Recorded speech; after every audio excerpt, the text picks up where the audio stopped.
Thanks, Mike. Hello, Hero Roundtable! How are you guys doing today? I'm really glad to be starting you off. I'm a little nervous. This is the biggest talk I've ever given, so why don't you give me some encouragement? Can I get some claps? Woo! All right, awesome, thank you. So this is a picture of me at the very first Hero Roundtable conference that I went to. It was 2 years ago, and I sat in the audience for 2 days, and I listened to the most incredible speakers I'd ever heard tell the most epic stories of heroes. These were people who had survived genocide. Others had helped to end wars. Others were providing access to education to those with no access, and still others were saving endangered keystone species. And I went away from this conference so inspired and so energized by what I'd heard there, but strangely also convinced more than ever that I myself was too ordinary to be extraordinary as those people were. And there was no way I'd ever share the stage with them. And so obviously something's changed because I am here on the stage of a Hero Roundtable conference. Thank you. Now I might seem really ordinary standing before you guys today in my mom jeans and my sneakers. But the person that stands before you today is the sum of the most epic battles ever fought of the heart and the mind and the soul.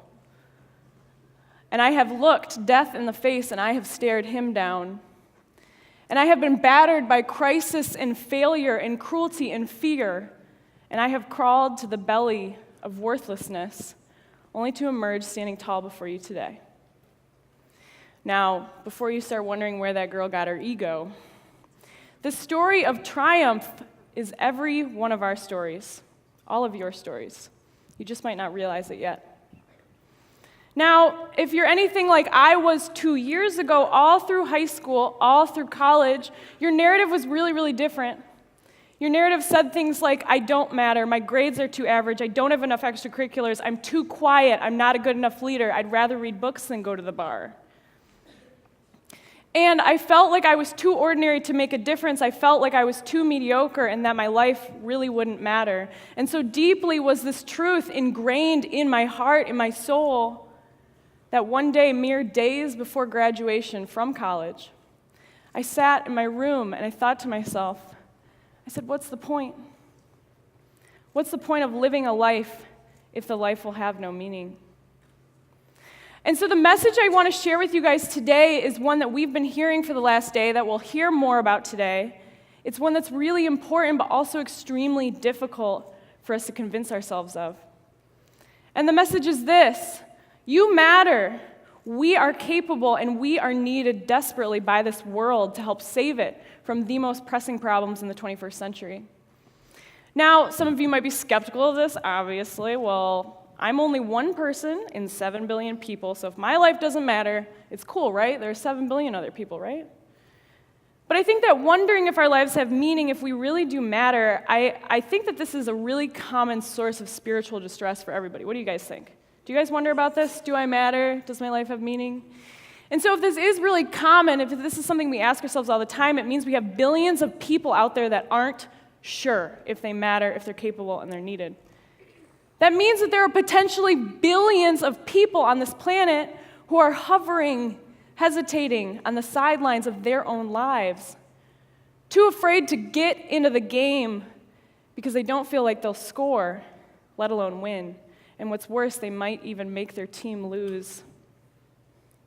Now, what I'm really, really afraid of is that all of us might think that we're the only ones that have fear, the only ones that feel like we're not good enough. But what we might realize one day is that all of us who felt like we were the only ones actually made up a massive majority of people, a majority that would have made all the difference had the majority showed up to play the game. Now, we tend to think of heroism as this super epic act, right? Sacrifice, risk, burning buildings, raging rivers.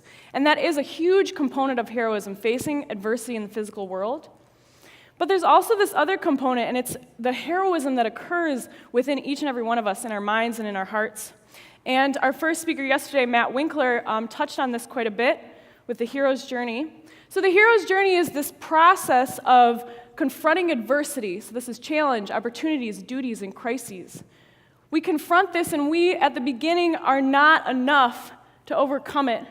And we feel very, very small. We feel very, very vulnerable because of that adversity that we're facing. But through the process of the hero's journey, what we know is that we learn, we grow, we develop, we meet mentors and allies until finally we are able to overcome that adversity. And whether you just, went to work and got caught in the rain without an umbrella, or whether you're wondering how you will feed your children tonight, the adversity that we encounter every single day makes us stronger every single day, makes us more capable of heroism. Every time we go on a hero's journey, we are essentially becoming the change that we wish to see in the world, because we are making ourselves stronger, better, more capable of heroism in the physical world. Now, if you're still skeptical about whether or not you're needed, you matter, and you're capable, I want to share with you some stories from a city 40 minutes north of here called Flint. Woo! Raise your hand if you're from Flint. Yes, lots of you here today. That's awesome. And so if you guys know anything about Flint, we have some issues, right? We got some issues with crime, unemployment, blight, poverty, poor education, and water. Yes, of course. And the government, all those things, yes. 40% of adults and 60% of kids right now, live in poverty, a city 40 minutes north of us. And the most recent crisis to befall the city is that of the Flint water crisis, as most of you well know. And for the last 2 years, thousands of men and women and children, including myself and including many people that just raised their hands next to you, have been exposed to drinking water with highly contaminated levels of lead in it. And the worst part is that our government lied to us about this in order to save money. Now, I want to share with you a story of a woman named Leanne. And Leanne was an extremely ordinary person before the Flint water crisis. She was a mother of 4, stay-at-home mom. She was a military wife. She hadn't gone to college. And one day, Leanne noticed that one of her identical twin boys was much smaller than the other one, so she took them to the pediatrician and was alarmed when the pediatrician refused to administer a lead test to either of the boys. So Leanne started doing some digging, and what she discovered was the pediatrician was married to the woman who was the executive assistant to the emergency financial manager at the time, one of the key decision makers in switching our water source to a source that poisoned us. So Leanne started doing her own research, thousands of hours of research on local, state, and federal legislation. Remember, this is a woman that did not go to college. And Leanne knew enough to ask the right questions at public meetings and demand legitimate answers. She ruffled feathers, she was threatened, and she says that to this very day, her family continues to be harassed on a daily basis due to their whistleblowing activities. But she ruffled enough feathers to catch the attention of Dr. Mark Edwards, a civil engineer at Virginia Tech University, and Mark Edwards brought his entire team of water researchers to Flint and did the proper testing to help blow the lid off the Flint water crisis. Many of us in this room, including myself, we might owe our very lives to this woman. We might just never know. Now, I also have the great privilege of working with an organization called the St. Luke New Life Center in Flint, and this is a place that helps men and women become self-sustaining, meaning we give them employment skills so they don't have to live off government assistance and don't have to acquire income through illegal means. Now, you might think that the people of New Life are the least needed because they are the most needy. I know a woman there that has about a dozen felonies in her rap sheet. When I asked her how she got into heroin in the first place, she said it was the same summer when she was 25, and she found both of her parents' bodies after they committed suicide. Another woman was 19 and pregnant when her own husband, twice her age, set her on fire. And another woman was forced to give birth to her son in an abandoned home in Flint in January. Now, there came a time when New Life actually fell on hard times itself and had to close for several weeks. What was extraordinary was that these employees, these needy people, showed up to work anyways, even knowing that they wouldn't get a paycheck at the end of the week. And they said, "We're so grateful. We are so glad that we get to now save a place that saved us and gave us new life."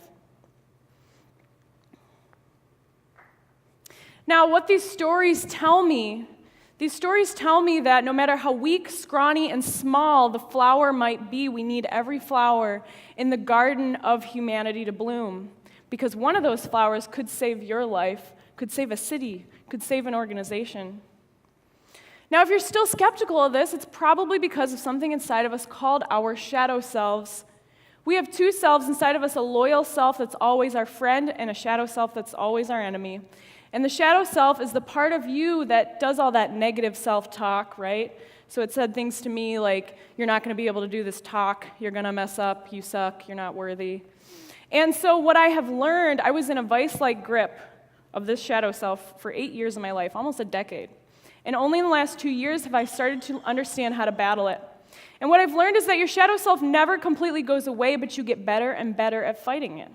And so I would like to share with you guys how you can fight your shadow self.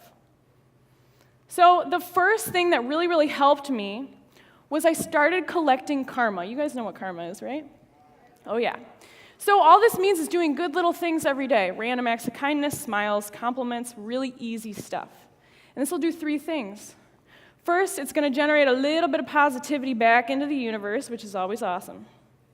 And also, it's going to start helping you pay attention, okay? Because you're going to start looking for opportunities to collect that karma, and you're going to start noticing what's going on around you more. And we have to notice opportunities for heroism in order to act heroically, right? And the third thing that it'll do is it's going to build up your heroic stamina, so to speak. So you'll start doing really, really small things, and then you'll start doing bigger things, bigger and bigger, more energy and time-consuming. Now, the second suggestion I have for you is to value your vulnerability. And I do not say this lightly because this one is one that I struggle with every single day. Vulnerability is that feeling of shame, that feeling that you're an imposter and somebody's going to find you out, call you out, that feeling of being naked and exposed. And when we feel vulnerability, we automatically want to shield ourselves from it, right? We want to clothe that nakedness, put up a facade. Now, what I'm telling you is to not do that, because remember, at the beginning of our hero's journeys, we're always confronted by that adversity that's too big for us to handle, right? Too big for us to handle. And so that's going to make us feel very vulnerable. But what the vulnerability indicates is that it indicates that another hero's journey has begun. So you have to move towards that vulnerability. Don't turn away from it. The last suggestion I have for you is to find allies and join forces with them. Remember, none of us are alone, right?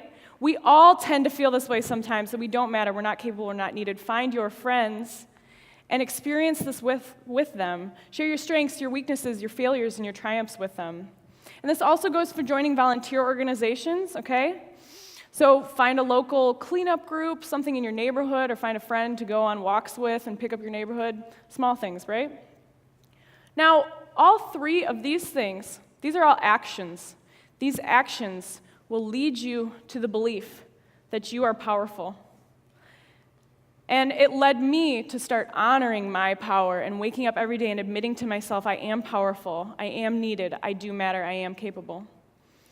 Marianne Williamson once said that our deepest fear is not that we are inadequate, our deepest fear is that we are actually powerful beyond measure. It is not our darkness that frightens us, but our lightness. And we ask ourselves, who am I to be brilliant and talented, gorgeous? And actually, who are you not to be? Now, if you're still skeptical about this idea that your life can be extraordinary and that you do matter very, very much, I'd like you to join us for our workshop that we're doing later today with Matt, our first speaker from yesterday, and then Clive. Clive flew all the way from the Gold Coast of Australia just to be with us for this workshop, right? Wonderful. So at this workshop, we're going to be really taking a closer look at our fears, at our shadow selves, and deconstructing them and really talking about them. It's going to be a little vulnerable, but I think it'll be really helpful, all right? Thank you, guys.